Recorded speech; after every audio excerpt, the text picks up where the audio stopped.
Welcome to Mikab Model College online tutorial. We hope at the end of this lesson, you will have acquired the expected learning outcome. Sit down and listen attentively as we introduce your subject teacher.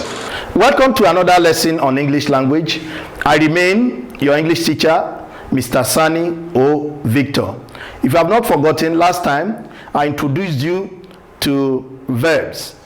And we looked at it, we said a verb is an action word. And we also said that we have regular and we have irregular verbs. I told you that regular verbs are those verbs that form their past tense and past participle in the same way by adding ed or d, while irregular verbs take different forms. Today we'll be looking at main and auxiliary verbs. Main and auxiliary verbs. Let's look at main verbs. These are also known as lexical verbs. Another name for main verb is lexical verb, and they are used alone to stand on their own in sentences.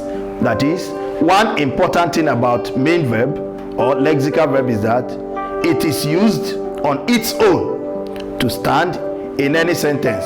It does not require the help of any other verb for it to stand. Let's look at these examples about main verbs.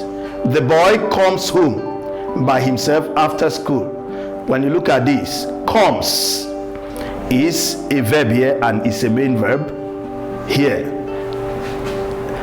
They attended the seminar together. The verb here is attended. The third one, the police overpowered the robbers. The police overpowered the robbers. Now look at this overpowered. This is verb. It does not require assistance from any other verb for it to stand. Now let's look at auxiliary verbs. This is the opposite of main verb. As we have said, under main verbs can stand on their own in sentences, but auxiliary verb cannot. Look at it. These are also known as helping verbs. They are used with the main verb or as helping verbs to the main verb. That is, they cannot stand. They must assist the main verb in a sentence. Yes, let's look at this. The auxiliary verb cannot stand on its own, but is used to assist another verb to attain a tense. An auxiliary verb is a verb-like element in a verbal group. So let's look at the examples. We will attend the seminar together. We will attend. When you look at this sentence, there are two verbs. One is will and the other one is attend. So when you look at these two, will is underlined. This is helping attend. So will is an auxiliary verb. Now let's look at the next example. The principal is teaching in the main hall. The principal is teaching. Is helping this teaching to attain a tense. So we shall look at that later. Is helping, is. So with this, is teaching is a verb together. It belongs to a category of tense that we'll look at later. So when you see this, is a helping verb. Yes, the boy has been coming to school regularly. When you look at this, has is helping, has been, the two are helping coming. So therefore these are auxiliary verbs together. Now note this, in the sentences above, the words will, is, has been are auxiliary verbs, while the words attend, teaching and coming are main verbs. So let's look at the types of auxiliary verbs. Types of auxiliary verbs. There are two major types.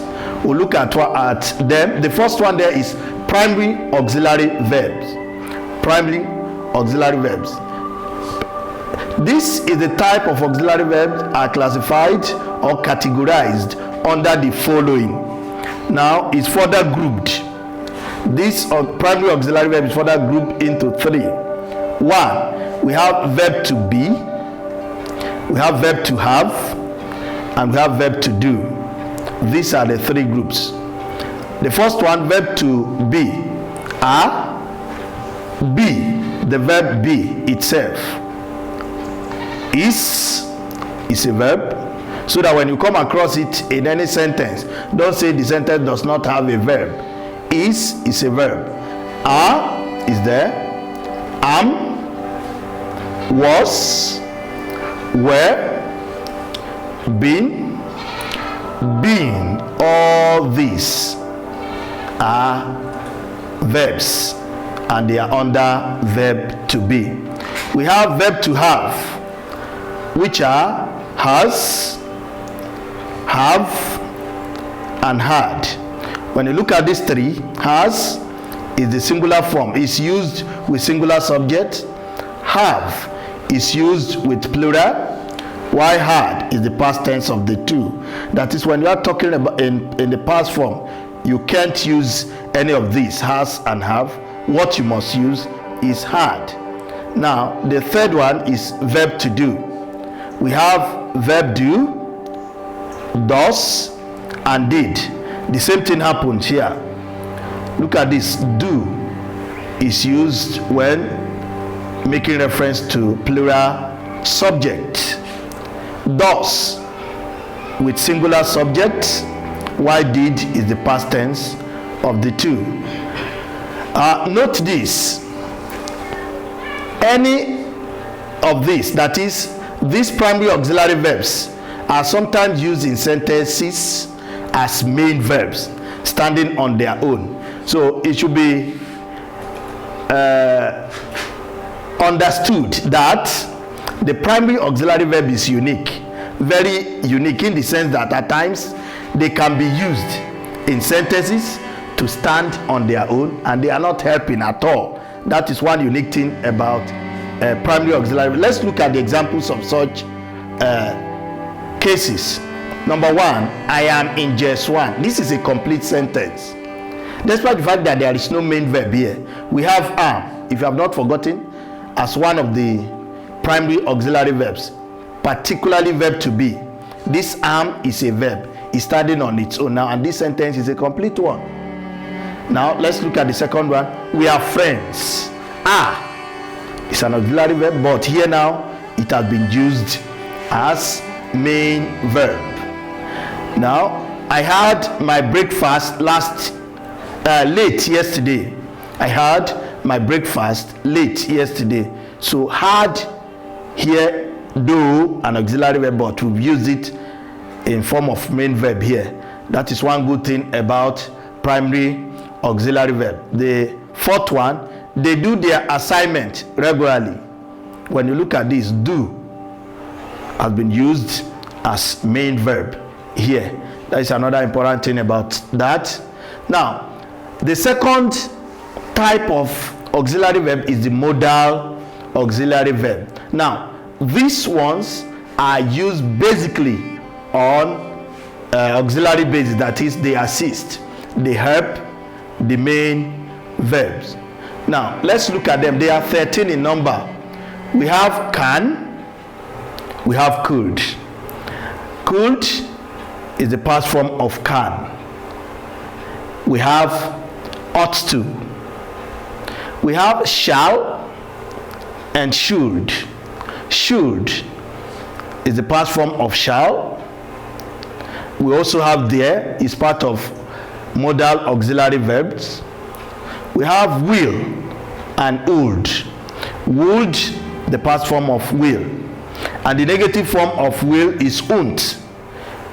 Like saying will not, though it's not here now. In case you come across it, it's won't. Then we have need, is still an auxiliary verb, modal auxiliary verb. We have may and might. May and might. Might is used as past form of may. We have must also. Now, if you look at these, 1, 2, 3, 4, 5, 6, 7, 8, 9, 10, 11, 12, 13. This used to. So all these are modal auxiliary verbs, and they are used to help the main verb in sentences. For examples, let's look at this in examples. 1, he can carry the load. Can is the modal auxiliary verb, helping, carry here. Yes, let's look at the second one.